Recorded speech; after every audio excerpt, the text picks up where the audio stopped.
Welcome back to the Corner of Story and Game, where we explore the intersection of narrative design and game development. I'm your host, Gerald Ford, and today we're going to dive into a topic that sits at the very heart of storytelling in games: emotional impact through gameplay and story integration. Games are more than just mechanics and code. They are experiences that can make us feel joy, sorrow, tension, and triumph. But how do we design for those emotional experiences? How can we make sure that a game's story and mechanics work together to create those unforgettable, heart-pounding moments? And to help us unpack that, we have a fantastic guest joining us today. Kelly Bender, an experienced narrative designer and game writer whose work has shaped the emotional cores of numerous projects. Kelly, thank you for joining us. Thanks for having me. I am excited to sit down with you. I've had a number of people tell me, hey, you got to get Kelly on the show. So I'm glad we're finally able to connect, even if it means I have to stay up late into the night. But it's good. It's good. So we're here today. We're going to talk today about narrative design, obviously, but specifically about the emotional impact when you get gameplay and story, the integration, when they work together really well. That's what I want to pick your brain about, because you're kind of an expert, You are an expert. Oh, I'll take the title. I don't know what that means, but I'm both. Well, let's be sure. Let's be honest. You're teaching these days, right? Like, before we dig too far into this, you're teaching these days. So obviously you've got something to share. But we'll get to that. Before we get right into things, I like to lay some foundation, some groundwork. Every storyteller has a great story of their own. I want to know yours. How did you fall in love with games? How did you get into the industry? What was your hero's journey? Yeah, games. It was vividly when I got my first NES, that winter of 1986, and just my brother and I playing for it. It was so impactful. It changed actually the way that presents were opened for all future Christmases, because it came from my father. My parents were divorced, and we literally didn't look at anything my mother gave us, and so there. It changed the course of not only my career, but it also changed the course of how Christmas happens in the Bender household. But yeah, as far as writing goes, I've always been a creative person. People used to, when I do school talks, people ask me, I've always been a writer. And the answer is yes. But the difference is before I became a professional, it was called lying, because I was always that guy who was like, came up with the story of, the dog did it, or, this happened. But I became a comic book writer. That's where I started initially. And I actually had an idea for a story, and I wanted to write a movie. Wrote a movie script, found out very quickly they're hard to get made, expensive to get made. I've always been a comic book fan since I was a kid. And then I just thought, okay, well, maybe I can do this. And so I started, looking online, and this is early, this is 15 years ago, where, there wasn't that much information out there. But then luckily some comic book writers, if you bought the trade paperback, they would actually show you, their process. And I'm like, oh, this is awesome. And so, Brian Michael Bendis would do that in his comic books, and a couple other guys. And I basically just started writing comic books. And then I started writing comic books the exact same way everybody else starts writing comic books, is I was a stay-at-home dad.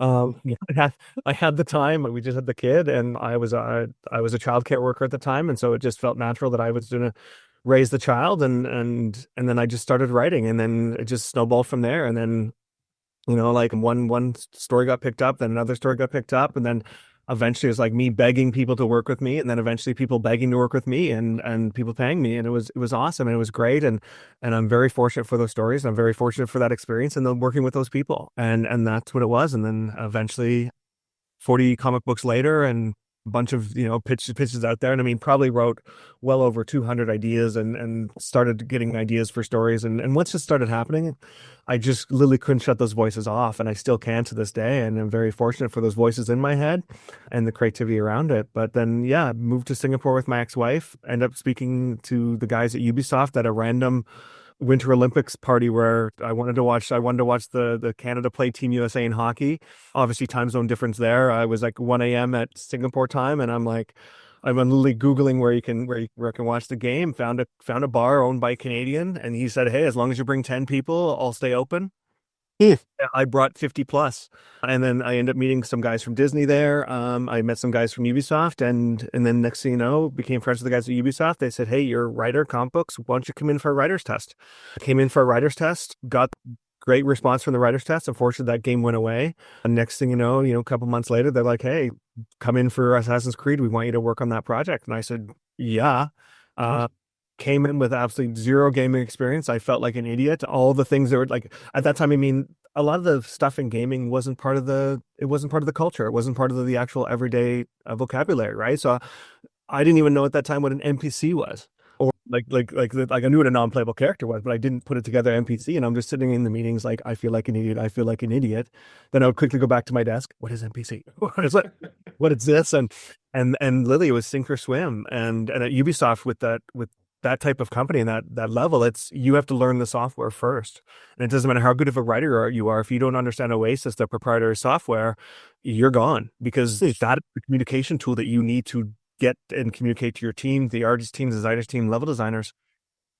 And so yeah, so luckily I was able to figure out how to use that software and then figure out the rest on the job. And it was like basically fake it till you make it and go from there. And it was great. It was a great experience. Yeah. And then from there went to mobile games, and that's where I've been in video games ever for 8 years now.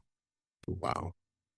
I got two spin-off questions. And one I always ask is, did you play tabletop growing up? Did you play board games, D&D, any tabletop role-playing games? So the joke answer is no. I was interested in girls and sports. Yes. But honestly, my brother did all that. So like my brother's a huge WoW fan and still is to this day. And so his friends would do that. And I would come in every once in a while, but I also have ADD. So my attention goes very quickly. It's also why I can't take up fishing just because I don't say. So I understand the principles of it and I get it all. But yeah, no, I was always I was sports. I was an athlete in, like football, volleyball, baseball, all that stuff. And so that was my main focus. But then games to me was always just something there. So I really got into mobile games, but it was at the time it wasn't mobile games. It was like Game Boy. NDS, like those things, right? And so, yeah, like I mean, I lived for those things because I was always constantly on the road going to baseball tournaments and this and that, and so that's where my gaming experience came in. But yeah, TTT, nope. Interesting, cool. The other question, I don't often get to have somebody who's branched from comic books into video games, so I have to ask while I have you here before we get into the core topic is, what was the biggest difference or hurdle or shock going from writing panel format, comic scripts to creating video game environmentally placed stories, narratives, branching narratives? What was the biggest shock there? I say it actually wasn't that bad of a transition. I got to be honest with you. So when I talk about it, so you talked about tabletop gaming. I think if you have that experience, that is a great segue into games. But I also say that, and so I don't have that experience, so I don't know. I know exactly how it correlates now once I'm in the industry and working with people and talking with people who've done that route. I think that's a great route. But I also think comic books are as well. And the reason being is because comic books teach you lots of things that you don't have if you're going into games. So what it teaches me is that working with a team. I need to collaborate with a team. Artists, inkers, colorists, you name it. That's it's learning how to communicate to them as well, and learning how to directly take what's in my head and be able to communicate to another human being directly to their skill set, so that you can get that vision in is just a great skill set to bring from comic books. It's both visual mediums. Both are actual very action-oriented mediums as well, right? Because comics is all about movement and fights and this and that. And so being able to visualize that in your head, to express it, to get it out there. And the other thing is it's also working within a confined space. So coming from comic books where I'm confined to the smallness of the panel and the word balloon, was great coming to video games because I'm not overwriting things. I'm not coming in this sense where I'm going to Michael Bay everything and I can just write this script and we're going to bomb here, there. I'm like, no, I know the limitations. I know what people can do, right? So that was a very thing. The biggest thing, honestly, for me at Ubisoft, especially, was the software. It was understanding the software, getting used to the software, also understanding everybody's roles, understanding like we're coming from comic books, especially indie. Like I'm the director, I'm the creative director, I'm the art director, I'm the publisher, producer, I'm also the marketing guy, right? And then coming there, it's like, oh, I don't have to do that. Oh, somebody else is going to do that. Okay, that's great. Like, oh, that's awesome. You can do that, and so that was the biggest thing, is just understanding that it is a team collaborative effort. Also understanding that things happen and things change, man. Like in comic books, or even tabletop, you're in charge of it all, right? Nobody just cuts something. Nobody says, hey, Kevin, you got to go, like nobody's mom's just pulling out Kevin, in the middle of this thing, or also no, like, no, you can't do that anymore. And it's just like, Right. why not? It was great. It was awesome. But then just not being part of that process, and everything being above your pay scale or your experience level. That was a huge thing. And then that's part of the sink or swim process is trusting other people, trusting the process, knowing there is a process, knowing that you don't know what the process is, and learning on the job. So yeah, that those are the biggest things, I think. So cool. Cool. Do you ever think you'll go back and get back into the comics at some point? Pen another. Yeah, I've got stories to tell, man. I've got movies I want to tell. I've got stories I want to tell. I got games I want to come up with it on my own, like we all do. The thing is, it's just at the right moment and right time, right? Comic books right now I left comic books, and it was one of those things where I get paid full time to write.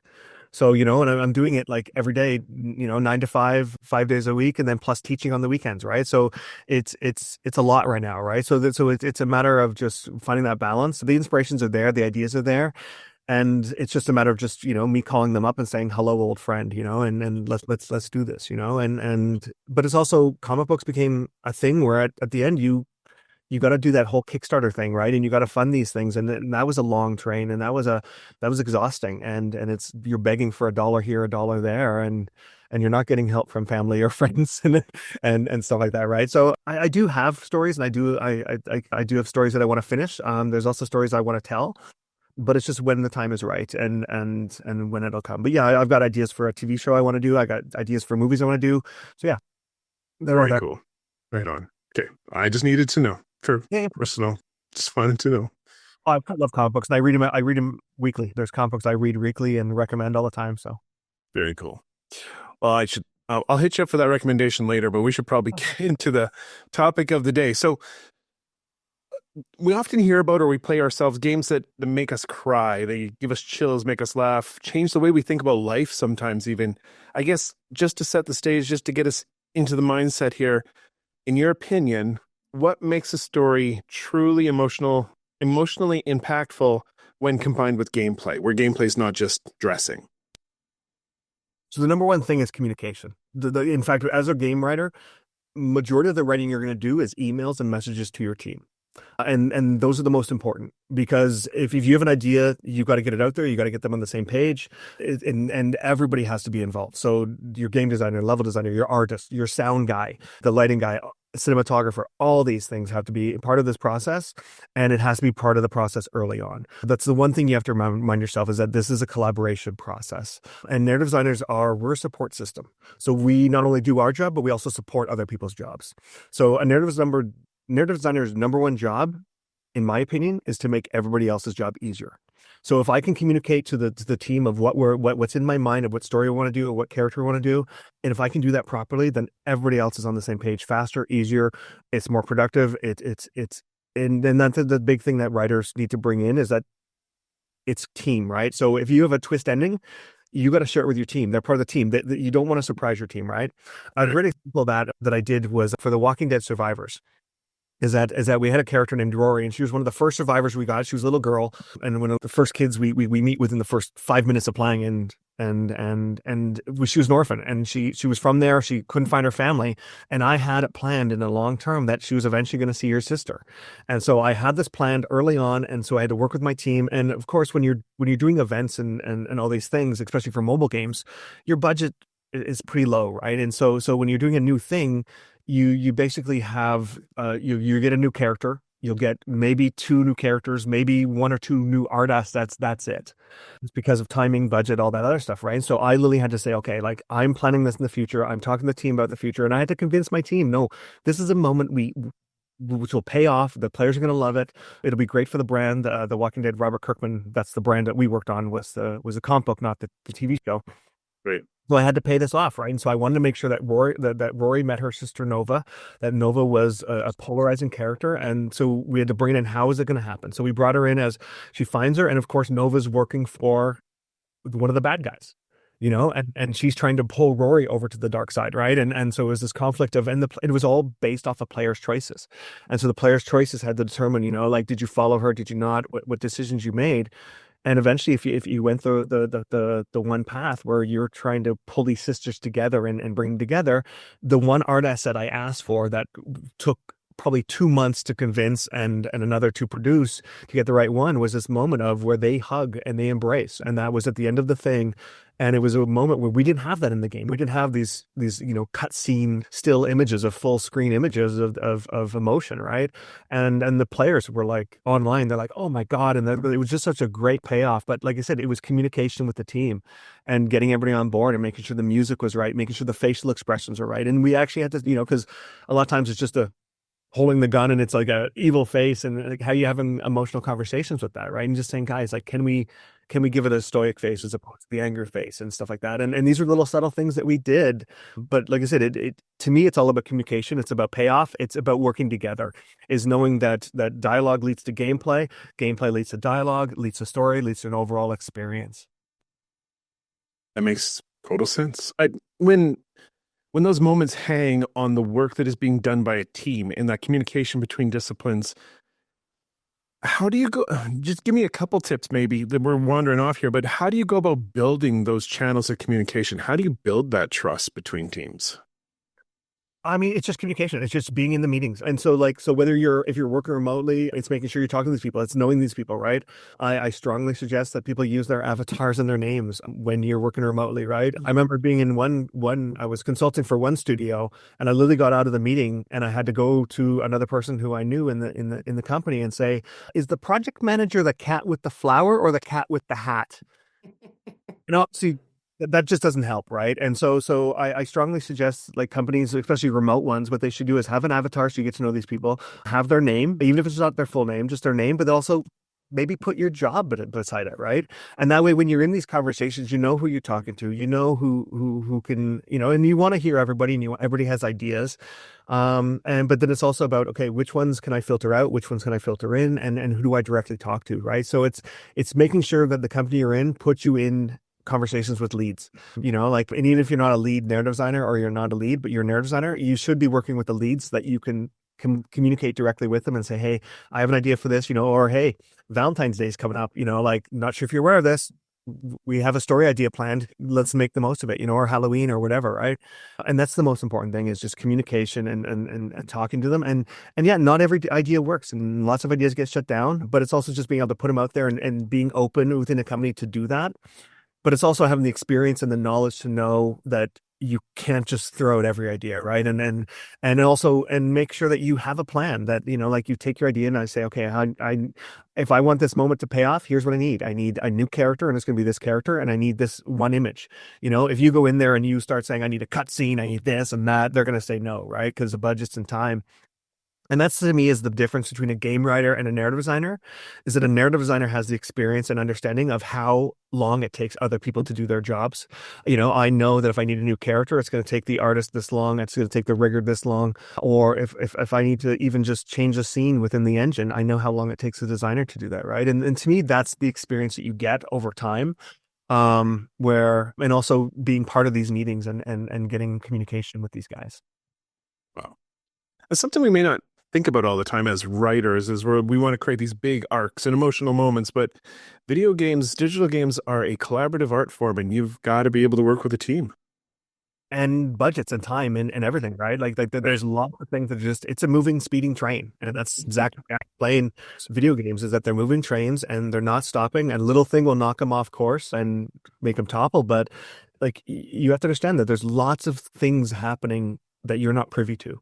And so it's really important to stick within budget. And then, honestly, I'm probably better, it's probably, being raised by a single mother, but I'm better with frugal, I'm give you an example, at the Walking Dead Survivor game, like, our trailer budget was $1 million for a trailer.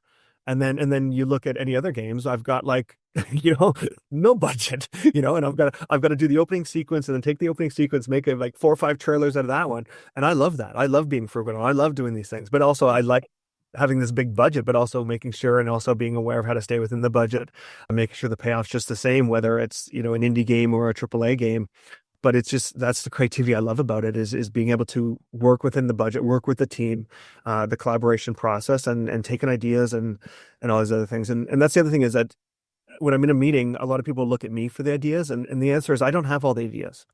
But it's the narrative designer's job to recognize a good idea and then be able to snowball off that idea, right? And that's the biggest thing is I go, that's a good idea. Let's put it on the board. Oh, that's another great idea. Let's put it on the board. And then, let me come up with this and I'll bring it and share it with the team and all high level stuff, right? Like you don't go down and just write for 2 months in a dungeon, then come back with something. You go back to your desk, you work on it, you type it out, get some images and say, hey, here's one way we can do the trailer. Here's another way we can do the trailer. Here's a third way. Very cool. Very cool. Well, let's look at the craft frame for a second. I guess when it comes to creating these emotional moments, one highlight of gameplay is the ability to use the gameplay to increase tension or to create stakes that can tie into the narrative.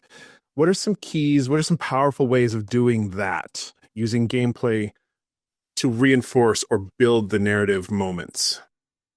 So, I mean, I can't obviously go into the mechanics side. I can talk about just what I know about mechanics, but obviously I'm not a mechanics expert, a level design expert. But I mean, it's all tension, right? It's all building and growing. It's planting seeds. As a narrative designer, I got to make these arcs. I got to know what it is.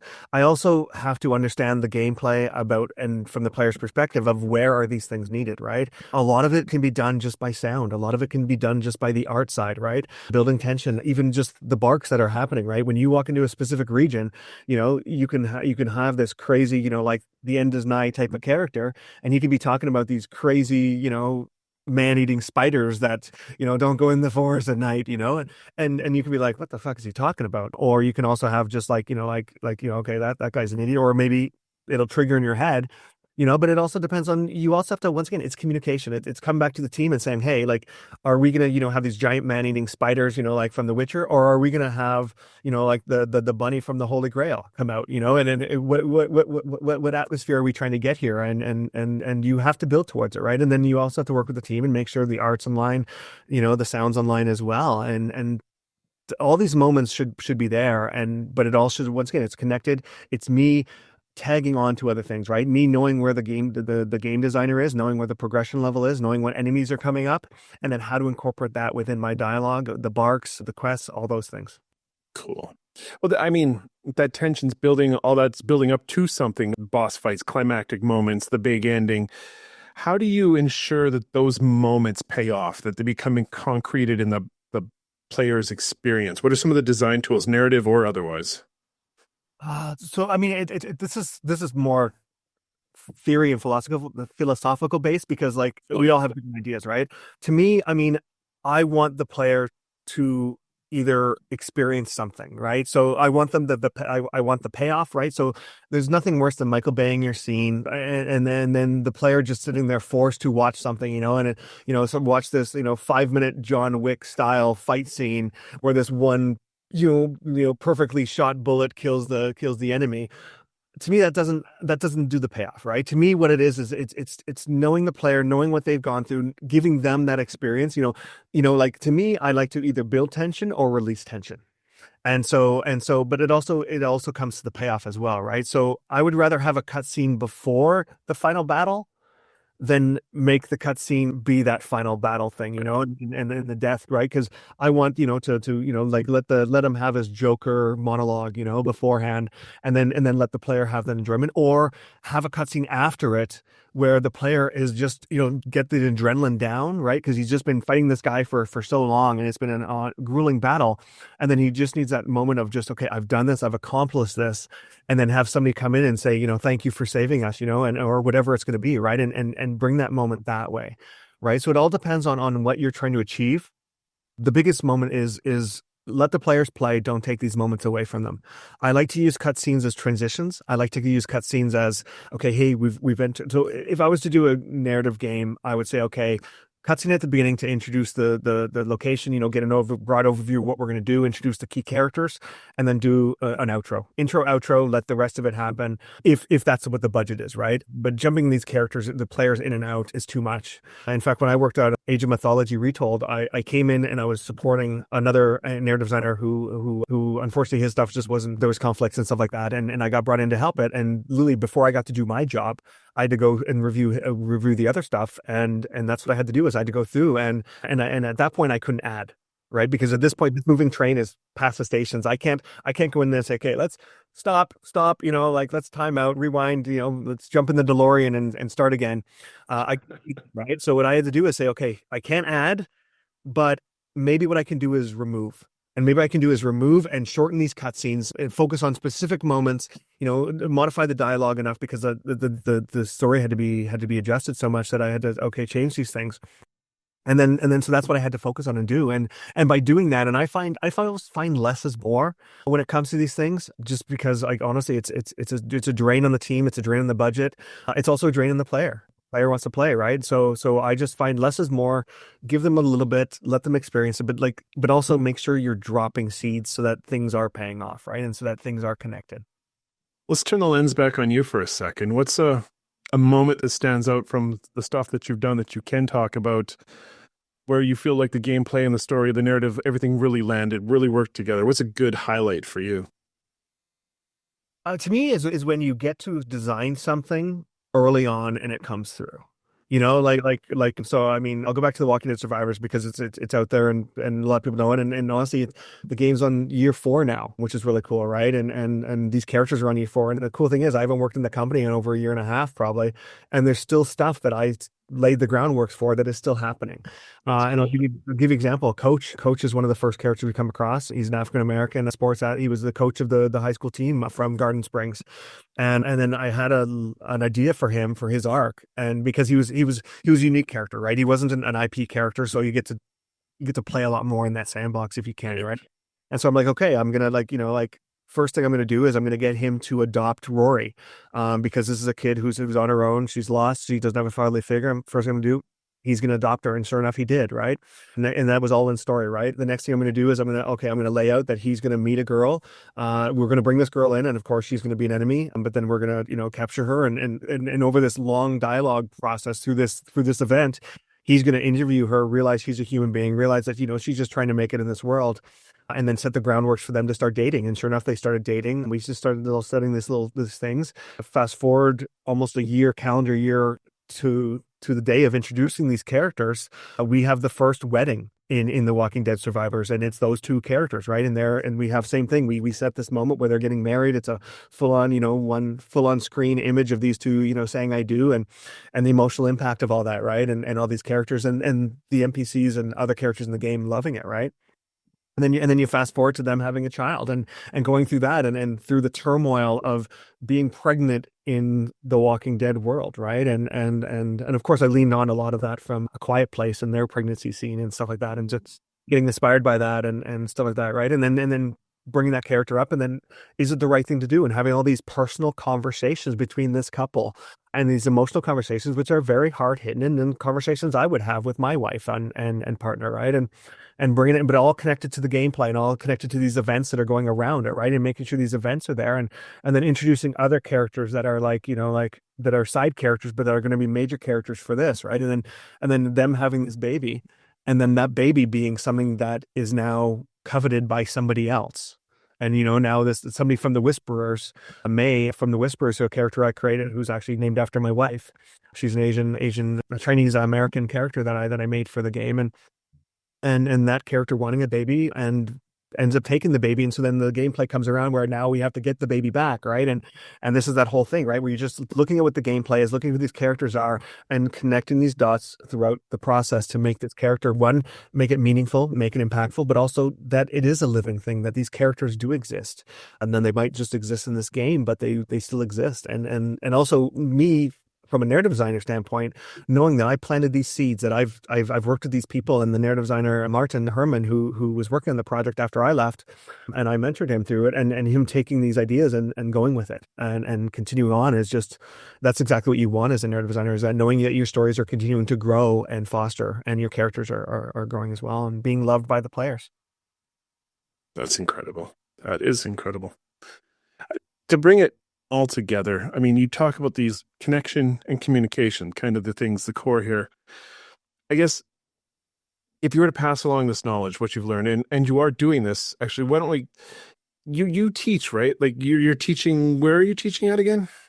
So the last couple of years, I've been working at AVI, which is an Italian company, which I've been just assisting their narrative team, right, and just coming in, once a month and just giving them some experience knowledge. But I just launched with Game Design Skills (GDS) with Alex Vardy and David Zhang. We just launched a Game Writer Bootcamp, which just premiered, and to me, what it does is it what I've realized, especially coming from comic books to video games, is that there's a lack of knowledge out there. There's a lack of information. Now, there's a lot of guys you can follow who, like that you just, can just like sit on the sidelines and just listen as they're dropping tidbits of knowledge and nuggets, right?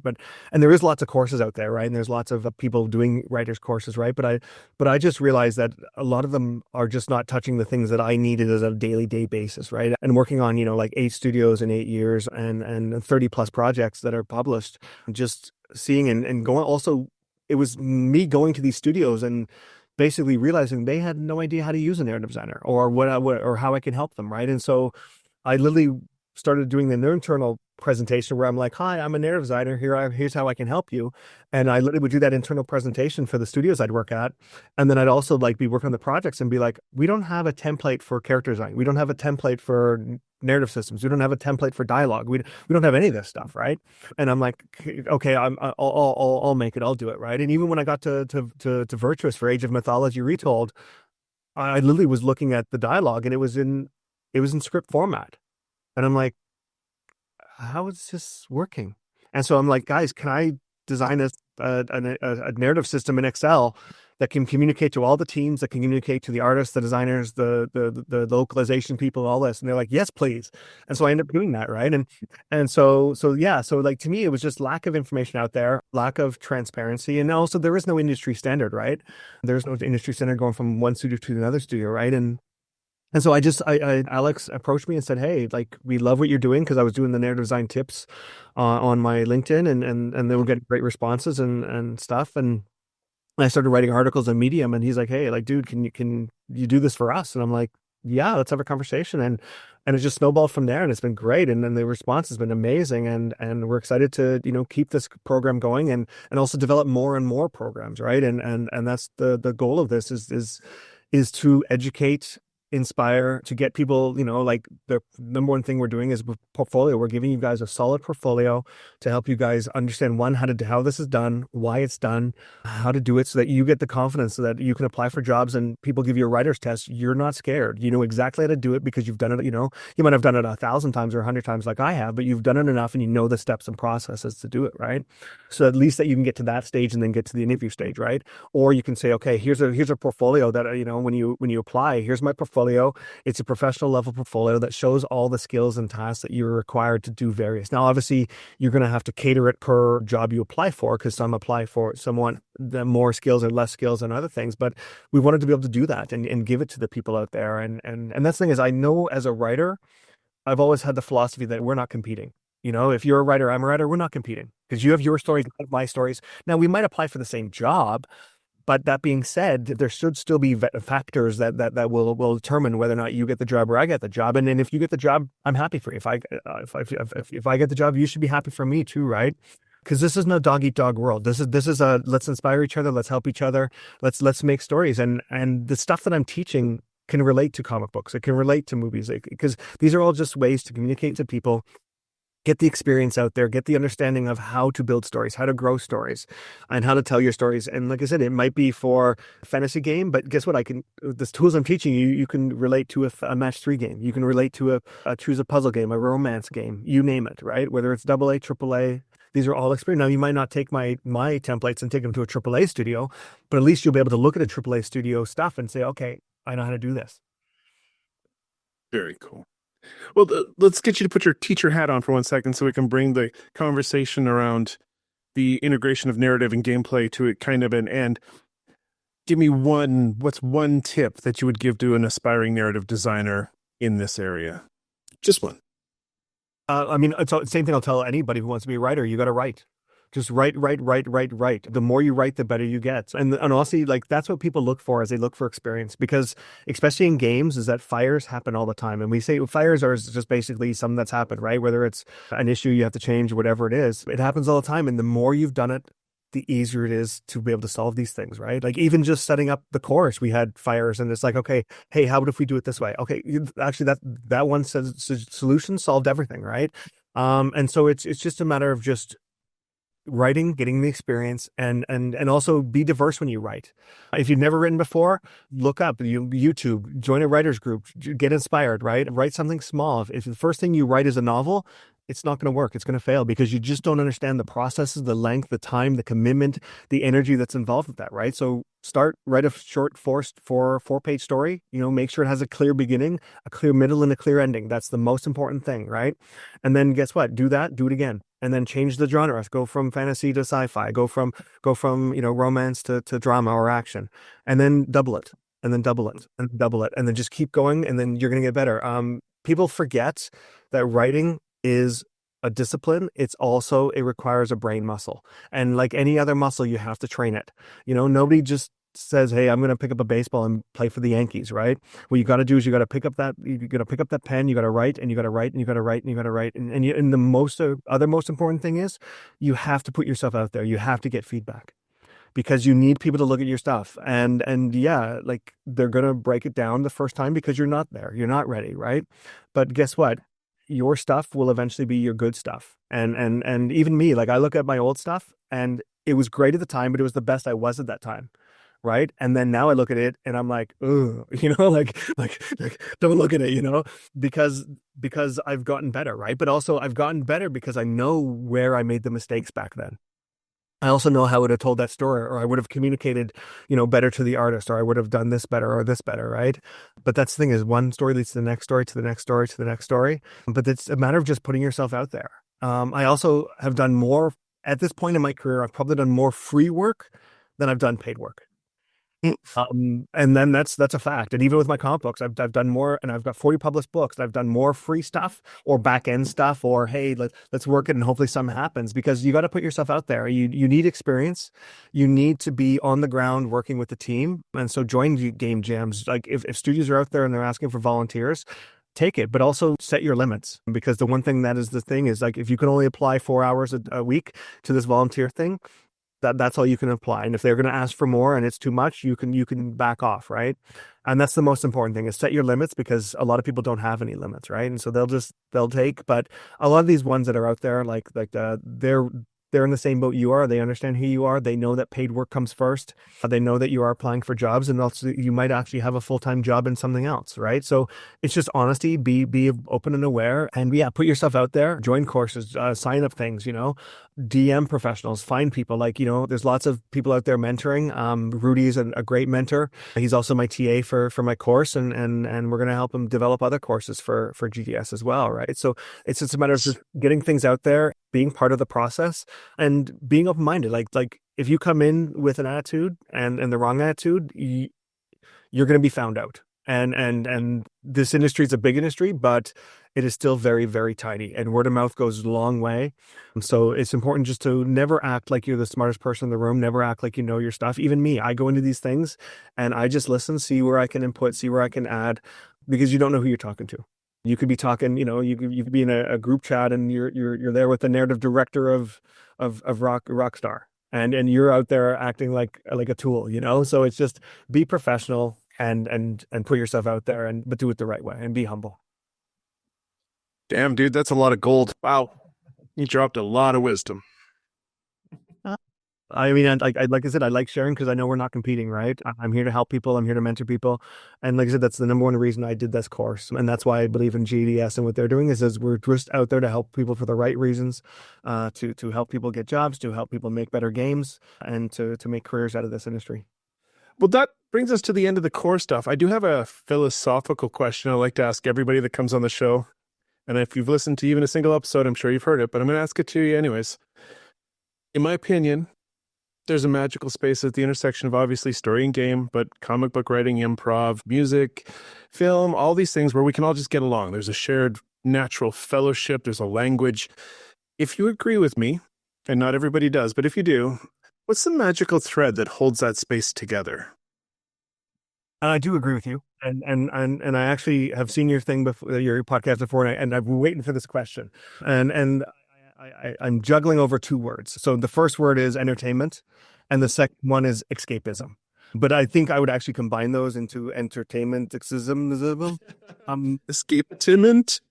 Exactly. To me, I mean, at the very core, we just want to be entertained. We want to find an escapism from our day-to-day grind. We also just want love experiences. And if we can't experience these things, we want to have a vessel or a channel to go through, right? Whether it's TV shows, movies, novels, comic books, or video games, you want to be entertained. You want to have enjoyment, whether you want to laugh, you want to cry, whatever it's going to be. When it comes to games, we want a sense of accomplishment. We want a sense of achieving something, right, and doing something, right. So to me, it's entertainment. That's where I think it all combines. And honestly, like all, if you want to win a championship, whether you're a sports analogy again, everybody's got to be on the same page. And then you got to buy that philosophy. You got to buy into the process. You got to buy into that philosophy, and then that's how great games are made, and that's how great stories are told as well. So whether you're making comic books, whether you're working on a novel, and you got to trust the process of an editor, you got to trust the process of marketing, you got to trust the process of all those things, right? But yeah, so entertainment and escapism, that's mine. So Love it. That's a fantastic answer. Well, my friend, that brings us to the end of the core stuff. I do like to open up a little space here at the end for signal boosting, as we call it, just anything you're working on, obviously the school. Also, where can people find you online? But kind of hit me one more time with what's happening with GDS, what that is, how people can look into it. Yeah, so it's a GDS, Game Design Skills, and yeah, just find Alex Brazzi, find David Zhang, find Kelly Bender. We're all on the LinkedIn, and yeah, we're doing a course. It's a 12-week boot camp where we're going to walk you through what narrative designer does on a day-to-day basis, the processes, the steps, the philosophy, the right ways and the wrong ways to do it. And also by the time you're done with it, you're going to have 16 portfolio pieces that we're going to give you, and you're going to have your own portfolio website that you can add stuff to it. So if your stuff is, if you have experience, you want to add to it, and actual game experience, update it. We'll teach you, we'll walk you through the process, we'll help you through that. And yeah, I'm really determined with these guys, and there will be future courses. We just did our first one, but we'll be offering it in the fall as well. It's going to be a yearly thing that hopefully we're going to offer it more than twice a year. It'll be hopefully every quarterly. Then we're also going to do year 2 courses, year 3 courses, that just to fine tune, because what we're seeing in the industry is that people are asking for more and more stuff from narrative designers, right? Because in the industry, we're asking to wear more and more hats. And so we're going to help you and walk you through how to work with the engine and how to implement stuff in the engine and stuff like that as well, and set up branching systems and stuff like that as well. So these are all things that we're doing, and we're really excited with these guys, and really excited to be part of the process. And as far as other things, I'm just consulting with some game studios and working on my own writing stuff. Nice. People can find you on LinkedIn if they want to follow along and track. Yeah, you can find me LinkedIn. It's Kelly Bender. This is my face. That's my name. And also, you can also, I post weekly jobs as well. So you can follow the hashtag narrative design jobs, where I post every job that is a narrative design job that I come across with. It will have that hashtag, so you can easily follow it. You can a lot of people don't know you can actually subscribe to hashtags on LinkedIn. So you can subscribe to it, so you automatically get notifications. I also do narrative design tips, so hashtag narrative design tips, where I just drop knowledge and nuggets, where I just talked about, just things that come up, or people DM me questions. My philosophy is, if you have a question, 100 people want to hear the answer. And so if you DM me a question, I'll give you an answer, but I'll also make it as a post. And then that's where I'll go deeper with it as well, right? Just because more space, more time. And honestly, I don't want to copy and paste answers to people, right? And so, yes, I'll just do it there. But I've posted 115 now. In fact, I think there's a 6 or 10 parts, I can't remember how many parts it is, of just on comic book writing, how to write a comic book. That's on there as well, where I did a Medium post, and I think 6 or 8 maybe, where I basically walk you through the process of how to write a comic book and the philosophy behind it. And that's on there too. Why? Because that's how I became a writer, right? So I just want to pass knowledge. Anyway, so follow me on there. And you'll get tips and advice, stuff like that. Obviously, if you're into narrative design, and look at the course. We're going to be looking for the next wave batch of students pretty soon, actually, because we've already just started this one, and it runs to 12 weeks. It's on the weekend, so it doesn't take up your time. US time zone is 7 p.m. on a Friday night, and then 8. That is day 2, so it starts on a Sunday. Why? Because we give you your tasks on Sunday, then you get all week to work on them on your own time, after hours, whatever, and then We break down your work on the following week, the day two. And then, yeah, you get feedback from me, from professionals. We do peer feedback, but it's unlike any peer feedback you've ever seen before.